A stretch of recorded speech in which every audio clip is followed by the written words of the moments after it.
What's up, good folks? So, I felt like I needed to come and talk to y'all for a quick minute, or maybe just vent or rant or whatever you want to call it. Not necessarily upset or anything like that. Just want to give my perspective on some things because that's what I'm about, perspective, wisdom. So, recently I've been listening to a lot of conversation about, um, I hate to say it because it's such a derogatory term. So forgive me if there's a lot of pauses in here because I'm trying to creatively word my way around things. Because if you don't know me by now, then one of my philosophies, I govern myself by principles. One of my philosophies is words are spells. So I'm always careful about what it is that I say. I never just speak idle words. I never just say anything and then have to retract it back and apologize and all of that type of stuff. So the topic has been on black females and the things that they do, whether they're wrong, right, indifferent, whoever thinks, whoever has an opinion about the things that they do, and their opinion is negative of the way that they conduct themselves. So you already know where I'm going with this. And one of the critiques or criticisms of black women is that they don't want black men. Well, not one of the criticisms, but a couple of the criticisms or critiques are that they don't want black men. They're all angry. They're all ratchet. And then there's people that will say, "Oh, well, not all, but the vast majority." And when they say vast majority, they always mean the women that they come across in their lives, which makes the conversation a little bit disingenuous because you don't meet everybody in the world. You don't meet everybody in the States. You don't meet everybody abroad. You don't meet enough people for your opinion to hold true to something to say that this is a norm, is a social norm. Um, and I'm kind of here not to pander, not to defend, but just kind of shed light from where I'm at, from my situation, from my perspective, right? So I'm not going to make this a personal thing. I'm not personally connected to this so deep that everything that I say is going to be super emotional because some of it is a generalization. And the generalization comes from the knowledge and the wisdom and the experience of my black woman, right? And my mother and my sisters, my nieces and so forth and so on. All the black women that are in my family, right? So the notion that they don't want black men is untrue to a certain extent. Most of the time, people don't travel. When people don't travel and they tend to stay in their own neighborhoods and they tend to stay in their own cities or own states or home states and they never go out and meet and mingle and connect and network with other people from other regions, from other states, from other neighborhoods, you tend to have a skewed version or a skewed understanding of a certain demographic or group of people. So whether it's black people, white people, or Asian people, whether it's Muslim people, Christian people, or Buddhist people, whether it's whatever, Mormons or Jews or what's the one that everybody Masons, well, or whether it's Masons, people have these skewed views, and because they see a sample size of maybe 50 or 60 people, well, you got to think that usually there's about 700 or 800 people, maybe 1,000 people that live within a certain square mile radius of you that you're going to see on a continual basis. And one thing about your brain is your brain takes mental snapshots all the time, whether you know it or not. Information is never lost in your brain unless you have, a disease like Alzheimer's or dementia. But if you're a perfectly healthy human being, your brain takes snapshots of everything that you look at. That's why they say you have to be careful what comes into your ear gates, and you have to be careful what comes into your eye gates. So ear gates and eye gates go into your mind. What you hear, what you see, also what you hear and what you see goes into your subconscious. This is where your functionality comes from, not the conscious. Perfect example. So side note, when you're driving a car, when you learn to drive a car, you learn to drive a car. Once you've learned how to drive that car, you no longer have to keep learning how to drive that car. You get in the car, you start it up, and you go. and all of the knowledge from that book that you read to pass your test, all of the signs that you see, all of the things that you're supposed to adhere to, speed limits, signals, turning left, turning right, when to stop, when to brake, when to accelerate, all of that stuff goes on in your subconscious, and you just perform it. Muscle memory, right? That's in your subconscious. That's not in your conscious. You're not conscious of the things you're doing. A lot of the times people will say, I did this and I don't know how I got there. That's because subconsciously the brain functions and it remembers everything it needs to do. Now, rewind that back to the conversation with women. What you speaking on black women in a negative tone or a negative light. The black women that you meet, like I said, you don't go outside of a certain 1,000 persons radius, right? So these 1,000 people that you see, maybe 70 of them are doing the same thing, and they all look alike, and they all are in the temple. They're all in the church, right? So you meet a whole bunch of church people. It's 70 people in this church. It's 120 people in this church, 600 people in this church. Still haven't gone outside that 1,000 people radius, right? And you say, well, in all three of these churches, the thing that they have in common is they're all judgmental.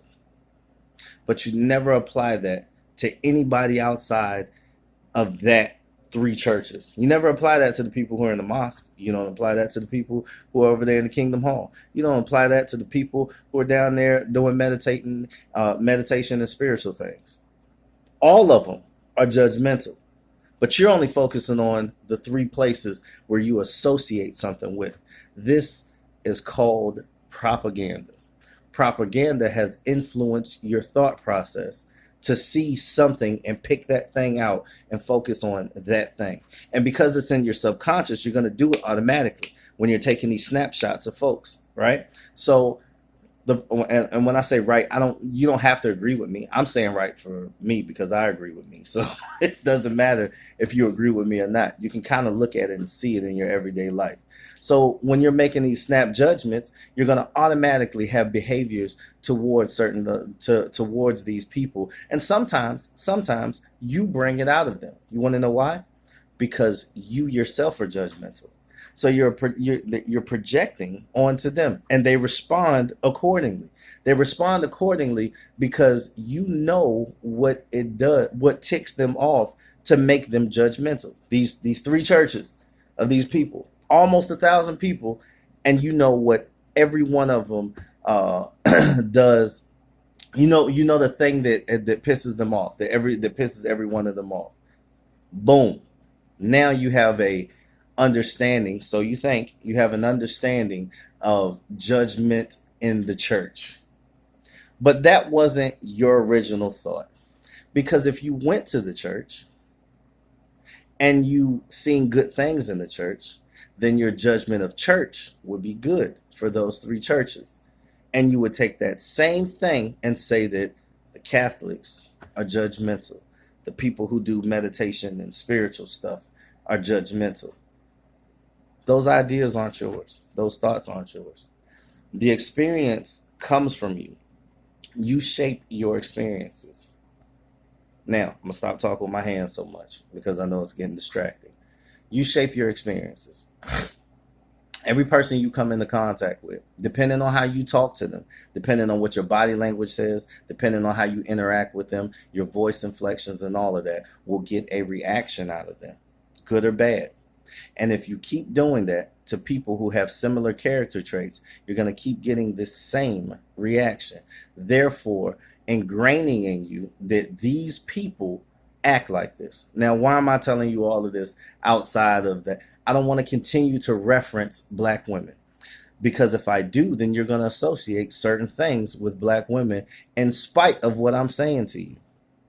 That's just the way your mind works. So that's why I'm always careful about what I say. Now, when you deal with black women that have an attitude, do you know where the attitude comes from? You think it comes from Pookie and Ray Ray and all of this other stuff? Because that's always the competition or the conversation. That's always the conversation. It's Pookie and Ray Ray. She got a bad attitude. She got a weak. She's obese. She's this. But what about you? How are you treating her? Do you walk up to her and because she's obese in your eyes, you look at her with a nasty face? Do you think she can't see that? Do you think that words aren't painted on your face. Because you don't always have to say anything. Your body language tells it to you, right? It's written all over your face. They made a song about it. So why would you think that when you come into somebody's presence that you're disgusted with, that you're visibly disgusted with, why do you think they're going to treat you nice? Why do you think they're going to be, all kissing your foot and trying to serve you and giving you the time of day and understanding that you're an upstanding man and you have your stuff together? Well, you don't have your stuff together. Money, a house, good credit, that's not your stuff together. Those are things, those are living accomplishments, I guess you can say, meaning your quality of how you live, what house you live in, and what you can afford. That's that. But what about the inside? What about your personality? What about your charisma? What about your character traits? What about how you treat people, right? Do you treat people as though they are all equal to you, or do you treat people as though they are beneath you, right? Do you treat people how you want to be treated?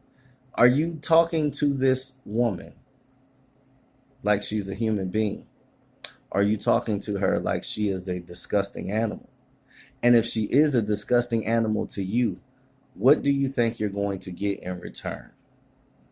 So when I was listening to the panel, right? And feel free to go to this panel. It's Oshay Duke Jackson. Shout out to him. He's a pretty decent dude. I like him. And they were all talking on his panel. It's the most recent one. I can't think of the title of it right now. But when they were talking on his panel, there's one guy up there that says, I have a daughter. I was a stepdad to other women.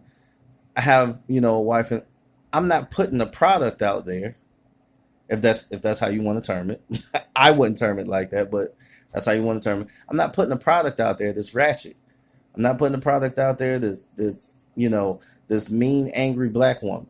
So when you guys are sitting here talking about what black women do, you disregard all of the work that good guys are doing. You never draw light and attention to them. And this rewinds back to my statement in the beginning of the video, where I say, I govern my life by certain principles, and words are spells. So if you're always talking about how negative and how angry and how disgusting black women are, where's your focus on the ones that are doing what they're supposed to do in your eyes? That's why it's a projection. That's why it's propaganda. That's why it's so deep embedded into you to talk down on somebody and feel that you're better than somebody because of things and money and what you would call status. That's why you have that opinion of black women. So maybe you should change that. Change you. Because you can't change anybody else. You don't have that power. Nobody has that power. Nobody can change somebody else, right? The onus is on them. Somebody put that on one of my comments. So when you go to that live stream, you'll see my comments on the bottom, and you'll see some people try to come at me, change the argument, and then try to flip it and think that, people are stupid. I'm not stupid. I just choose what I'm going to say. I don't always have to argue with you, and I don't always have to answer a fool. And if you're being foolish when you're commenting to me, I'm not necessarily going to answer you. I might entertain it, but I might not. For the most part, I won't. I don't entertain foolishness. So what I will say is this. You got to learn how to work on yourself continuously, all the time.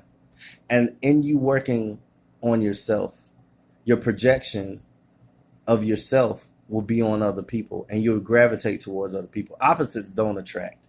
That's why you never see a rich person with a broke person, and vice versa. You never see a music singer with a I don't know, a ballerina or something like that. It just doesn't work. It doesn't work like that. Same attracts.